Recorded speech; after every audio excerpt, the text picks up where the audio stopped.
제20대 대통령 선거 더불어민주당 이재명 후보 소상공인 자영업 정책 공약 발표문. 코로나 위기를 넘어서 소상공인 자영업이 강한 나라를 만들겠습니다. 소상공인과 자영업에 종사하시는 국민 여러분, 죄송하다 말씀을 드리기조차 송구스럽습니다. 한파가 몰아치는 이 겨울 얼마나 힘드십니까? 연말연 시 그나마 기대했던 소상공인 자영업 경기가 한순간에 사그라들고 말았습니다. 2년 가까이 국민의 건강과 생명을 지키기 위해서 여러분께서 걸어 닫은 가게의 문은 가족 생계의 문이었습니다. 동시에 자식들과 내일에 대한 희망의 문도 함께 닫혀버렸습니다. 그 희생의 눈물이 이제 가슴에 대못으로 박히고 말았습니다. 누군가는 그 못을 뽑아야 합니다. 그리고 그 구멍난 상처에 치유와 회복의 희망을 메꿔 넣어야 합니다. 진심으로 약속드립니다. 이재명 정부가 반드시 하겠습니다. 국가의 행정으로 손실을 당한 국민을 보호하는 일은 행정에 마땅한 준칙이고 나아가 국가의 존재 이유입니다. 저 이재명이 지금까지와 전혀 다른 방식으로 여러분의 희생에 보답하겠습니다. 부분이 아닌 전부, 누구는 주고 누구는 안 주는 방식이 아닙니다. 피해를 당한 국민 전부에게 지급하겠습니다. 금융보다 재정 지원, 돈을 빌려주면서 버티라 하는 금융 지원 아니라 피해 당사자에게 직접 지급하는 재정 지원으로 바꾸겠습니다. 사후가 아닌 사전, 가게 문을 닫고 난 뒤에 뒷북치는 사후가 아니라 급하고 힘들 때 적재적소의 지원을 원칙으로 하겠습니다. 저 이재명이 지금까지 유지해온 지원과 보상의 패러다임을 완전히 새롭게 바꿔서 보다 더 신속하게, 보다 더 도움이 되는 지원으로 일대 혁신하겠습니다. 존경하는 국민 여러분, 방역에 협조하는 일이 국민 개개인의 경제적 손실로 이어져선 안 됩니다. 국가가 국민의 손실을 강요하는 것은 20세기 패러다임입니다. 애국이라는 이름, 사회적 헌신이라는 소중한 가치가 국민의 참다운 권리와 국민 행복으로 함께 승화되어야 합니다. 이제 국민에게 국가를 위해 무엇을 해줄 수 있느냐 물어서는 안 됩니다. 국가가 국민을 위해서 할 수 있는 일이 뭔지를 먼저 제시해야 합니다. 이재명이 하겠습니다. 이제 국민 우선입니다. 국민이 먼저입니다. 이번 코로나 위기 극복 과정을 통해서 국민을 위한 대전환 시대의 원년으로 삼겠습니다. 그 시작의 문을 소상공인과 자영업자의 자생력을 키워서 지금의 위기를 대전환의 기회로 전환시키겠습니다. 국민 먼저, 국민이 우선인 이재명 정부의 소상공인, 자영업 7대 공약을 말씀드리겠습니다. 첫째, 한국형 PPP 도입으로 사전 보상과 온전한 보상을 지역화돼 대폭 확대로 신속한 매출 회복을 지원하겠습니다. 반쪽이 아닌 온전한 손실 보상이 돼야 합니다. 지금의 제도를 개선해서 코로나 방역 협조가 결코 국민의 손실로 돌아가지 않도록 하겠습니다. 정부의 방역 조치 실시와 동시에 손실을 지원하는 사전 보상 방식으로 손실 보상의 패러다임을 완전히 바꾸겠습니다. 그동안 인원 제한을 당했으면서도 손실 보상을 받지 못했던 업종에도 보상을 확대하겠습니다. 사회적 거리두기로 경영 피해를 당한 업종을 꼼꼼하게 세부적으로 살펴서 보상 사각지대를 없애겠습니다. 미국의 급여 보호 프로그램을 도입해서 업체의 매출과 관계없이 발생하는 임대료와 고용유지 인건비 등 고정비 상환을 감면하는 한국형 고정비 상환 감면 대출 제도를 도입하겠습니다. 코로나19가 발생하고 개인 사업자 대출이 무려 170조 원이 증가했다고 합니다. 특히 고금리 대출이 급증해서 신용 위험이 극도로 커지고 있습니다. 이미 연체에 들어갔거나 연체 위기에 빠진 소상공인, 자영업자 중에서 회생 가능성이 있는 분들의 채무를 국가가 매입하는 채무 조정을 실시하겠습니다. 대환 대출과 무이자 대출을 확대하는 포용적 금융 정책과 연계하도록 하겠습니다. 고금리 사채의 늪과 폐업의 벼랑으로 내몰린 소상공인, 자영업자의 신용 회복을 돕고 채무 부담을 줄여드리겠습니다. 코로나 팬데믹으로 신용 등급이 낮아져서 시중은행이 아닌 고리 대부업체를 찾을 수밖에 없는 소상공인, 자영업자를 대상으로 신용 등급 회복을 위한 신용대사면을 단행하겠습니다. 다시 시작하려는 소상공인, 자영업자들이 다시 일어설 수 있도록 재기의 발판을 만들어서 경제활동을 다시 정상 궤도에 올려놓겠습니다. 손실 보상만큼이나 중요한 것이 매출 회복입니다. 임기 내 지역화폐를 연간 50조 원 목표로 발행을 하고 서민들의 생업터전인 골목상권이 북적북적 다시 살아나도록 하겠습니다. 지역화폐의 골목경제 활성화 효과는 이미 성남시와 경기도에서 여러 차례 확인했습니다. 최근 전국 각지를 순회할 때 만나뵌 수많은 소상공인 그리고 자영업자 여러분들께서 현장에서 시장에서 고맙다는 말씀을 참으로 많이 해주셨습니다. 지역화폐 발행 지원을 체계화하여 중앙정부의 상시 지원으로 바꿔서 지방정부의 상황을 고려한 맞춤형 지원으로 각 지역 간의 불균형을 완화할 것입니다. 정부와 국민이 함께하면 서민 경제가 다시 살아날 수 있습니다.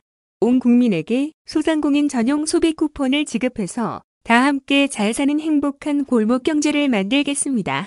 둘째, 코로나 팬데믹으로 폐업한 소상공인, 자영업자의 재기를 지원하겠습니다. 감염병 같은 국가적 재난 때문에 불가피하게 폐업을 선택할 수밖에 없는 소상공인, 자영업자들의 경우 폐업 지원을 확대하고 생계비 지원을 검토하겠습니다. 대출 원리금 일시상환, 신용불량 문제 등 폐업의 지체 요인을 개선해서 적시에 폐업한 후에 신속하게 재도전할 수 있도록 지원하겠습니다. 코로나 재난 상황에서 임대계약, 가맹계약, 대리점 계약 등의 계약 해지권을 보장하고 위약금을 완화하거나 면제하도록 지원하겠습니다.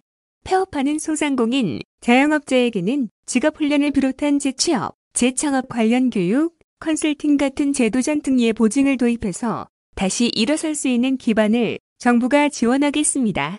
자영업자 고용보험 가입률이 0.5%에 불과하다고 합니다. 자영업자가 고용보험을 꺼리는 이유를 찾아서 해결하겠습니다. 국민을 탓할 것이 아니라 제도의 문제점을 찾아서 고용보험 가입을 적극적으로 지원하겠습니다.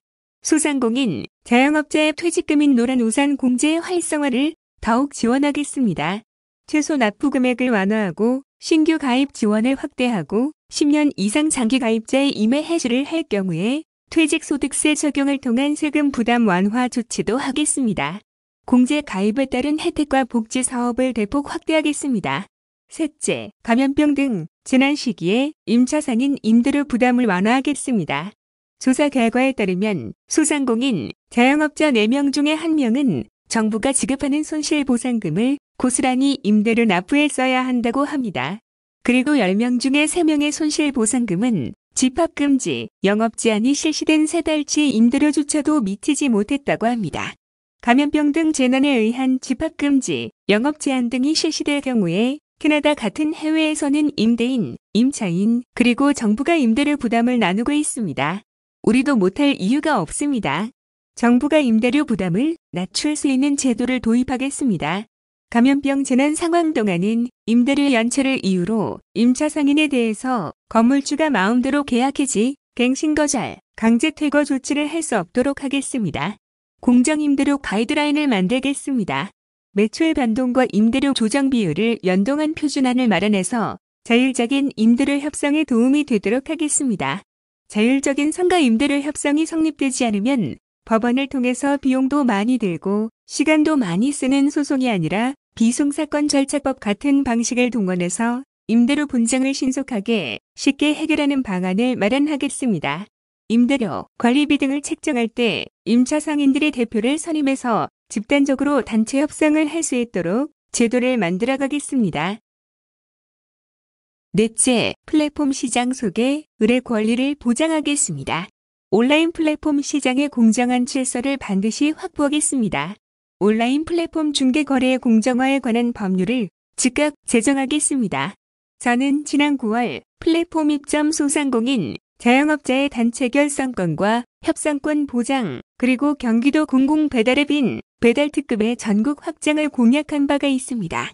이와 함께 소확행 공약으로 동네 슈퍼의 온라인 플랫폼 즉시 배송 서비스도 지원할 것을 약속드렸습니다. 온라인 플랫폼 시장에서 일부 대기업의 갑질과 전횡을 막아야 합니다. 막 활성화되고 있는 온라인 플랫폼 시장에서 소상공인, 자영업자가 경쟁력을 갖추고 상권의 중심이 될 수 있도록 법과 제도를 보완하고 정비해 나가겠습니다. 온오프라인 상권 분석, 온라인몰 입점 및 온라인 수출 등 필요한 지원을 수행할 수 있도록 빅데이터 플랫폼을 구축할 것입니다. 아울러서 디지털 상권, 메타버스 가게 등 스마트 상점 구축도 지원하겠습니다. 가맹점, 대리점의 단체 결성권과 협상권 강화를 위해서 제도 개선을 하겠습니다. 가맹본부, 대리점 사업자, 대기업 같은 집단의 불법, 불공정 행위에 대해서는 징벌적 손해배상 제도 같은 방식을 도입해서 엄정하게 제재하고 책임을 묻겠습니다. 가맹점, 대리점 계약은 공정하게 이익을 나누고 함께 성장해야 합니다. 가맹본부와 대리점 본사도 함께 성장하는 상생체계도 만들어야 합니다. 가맹점, 대리점의 매출액에 비례해서 수수료를 납부하는 체계가 안착될 수 있도록 하겠습니다. 다섯째, 중소벤처기업분의 소상공인 자영업 전담차관을 신설할 것입니다. 우리나라 소상공인 자영업 사업체는 전체 사업체의 무려 93.4%에 해당합니다. 종사자 수는 43.7%에 이를 만큼 매우 비중이 높습니다. 그럼에도 정책의 우선순위는 늘 뒷전이었습니다. 중소벤처기업분의 소상공인 자영업 전담 차관을 신설하고 관련 정책을 총괄하고 정책 역량을 강화하도록 하겠습니다. 소상공인 자영업자의 실패를 최소화하고 경쟁력을 강화할 수 있도록 창업교육 등 지속적인 교육으로 전문성을 높여나가겠습니다. 폴리텍 대학과 각 지역 대학들과 연계하여 장인, 기능장 교육을 비롯한 소상공인 자영업 특화 교육을 지원하겠습니다. 빅데이터를 활용해서 소상공인 자영업 위기 신호 등을 개발하겠습니다. 위기 단계에 따른 대처 방안을 매뉴얼로 만들어서 위기 상황의 조짐부터 파악해서 선제적으로 대응해 가겠습니다. 여섯째, 지역 상권 중심의 현장 밀착형 지원을 대폭 강화하겠습니다. 소상공인 자영업자 정책을 지자체와 연계해서 지역 상권을 살리는 지역시장 경제 밀착형으로 바꿔가겠습니다. 성남시 상권 활성화재단, 경기도시장상권진흥원 같은 골목상권 전담 지원기관을 각 지역에 설립할 것입니다.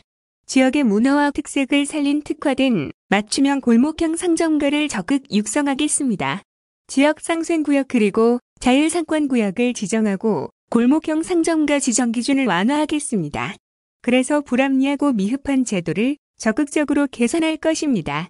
소상공인, 자영업자들의 사업장이 급변하는 디지털 환경에 적응할 수 있도록 경력 단절 여성, 취업준비생, 학생 같은 지역사회, 디지털 전문 인력이 참여하는 디지털 전환 교육 프로그램을 만들고 활성화시키도록 하겠습니다. 마지막 7번째입니다. 원자재 구매에서 판매까지 소공인들을 종합 지원해서 도심 제조업 르네상스 시대를 열겠습니다. 소상공인 정책이 후수미인 이런 불합리한 상황에서도 특히 소공인 정책은 더더욱 뒷전이었습니다. 소상인과 소공인이 다른 것처럼 소상인 정책과 소공인 정책도 달라야 합니다. 소공인들을 위한 정책을 별도로 구분해서 세심하게 시행하도록 하겠습니다. 납품 단가 현실화는 소공인들의 오래된 염원입니다. 소공인이 노력한 만큼 제대로 된 보상을 받을 수 있도록 하겠습니다. 원자재 값 상승에 따른 납품 단가 연동제를 조속하게 실시하겠습니다. 소상공인의 협상력을 높일 수 있게 지원할 것입니다. 소공인 밀집 지역을 중심으로 협동조합 설립을 지원하겠습니다. 이를 통해서 납품 단가 협상을 비롯해서 공동연구개발, 공동구매 같은 협동조합의 공동사업을 정책적으로 적극적으로 지원하겠습니다. 안전하고 효율적인 작업 환경을 위한 시설 투자비를 비롯해서 공정 자동화, 스마트화 등을 위한 정책자금 지원도 확대하겠습니다. 소공인 전용 전기요금제를 도입해서 전기요금 부담을 덜어드리겠습니다. 기가 막히게도 전기요금이 대기업보다 소상공인들이 더 많이 내고 있다고 합니다. 이와 함께 지역에 특화된 영세소공인을 지원하는 개방형 복합지원센터를 구축하겠습니다. 존경하는 국민 여러분, 전국의 소상공인과 자영업자 여러분, 우리 사회의 건강과 생명, 공동체의 안전을 위한 희생과 헌신에 다시 한번 고개 숙여서 감사드립니다. 그리고 아울러 방역을 위한 여러분의 손실을 완전하고 신속하게 보상하지 못해온 점에 대해서도 정말로 사과드립니다. 특별한 희생에는 특별한 보상이 뒤따라야 합니다. 생존의 기로 앞에서 나중에 당선된 다음에 다음 정부에서 이런 건 있을 수 없습니다. 야당에게 간절하게 요청드립니다. 국민이 있어야 정권도 있는 것입니다. 부디 위험에 빠진 국민을 위해서 함께 해주시기를 부탁드립니다. 방역 강화와 함께 소상공인, 자영업자에 대한 신속, 과감한 지원과 보상을 위해서 조속한 국회 입법이 필요합니다. 윤석열 후보님과 김종인 위원장님께서 이미 말씀하셨지 않습니까? 50조 원, 100조 원의 대규모 보상 지원은 본인들이 당선된 후에 나중에 이렇게 말씀하실 것이 아니라 지금 당장 필요합니다. 그래서 신속한 예산 편성이 반드시 이루어져야 합니다. 50조 원, 100조 원 발언이 국민을 위한 중심이라고 믿고 싶습니다. 이제 정말로 국민의힘을 보여주십시오. 우리 국민의힘의 진정성과 더불어민주당의 진정성을 합쳐서 국민과 더불어 사는 그런 나라 함께 만들어야 되지 않겠습니까? 국민의힘의 전향적인 자세를 국민과 함께 기대하겠습니다. 정부에도 간곡히 요청합니다. 여야 모두 대규모 지원의 의견을 같이 하고 있습니다. 이런 점을 반영해서 추경 예산 편성을 시급히 추진해 주시도록 요청드립니다. 코로나 팬데믹 때문에 우리 사회가 양극화가 점점 심해지고 있습니다. 구조적 격차를 깨뜨리는 일은 약 6강식 자본에게만 맡겨둘 수 없습니다. 지금이야말로 정부의 역강부약 정책이 필요한 때입니다. 정부가 혼신의 힘을 다해서 취약계층을 보호하고 자본의 논리가 아닌 상생의 논리로 바꿔야 합니다. 그 일환으로 지역화폐와 소비 쿠폰의 시행은 대기업과 일부 대형 플랫폼 업체에만 이익이 몰리는 구조적인 격차를 완화시켜줄 것이 분명합니다. 큰 길, 때로는 골목이 있어야 제 기능을 합니다. 소상공인, 자영업의 골목 상권 살리기는 단순한 서민 경제 활성화를 넘어서서 대한민국 경제 요소의 자양분을 제공하는 실핏줄 역할을 할 겁니다. 소상공인, 자영업자의 매출 지원과 회복은 대한민국 혁신 경제에도 활력을 불어넣어 줄 것입니다. 코로나 위기를 극복하고 소상공인, 자영업이 강한 나라로 이재명은 반드시 해나가겠습니다. 고맙습니다.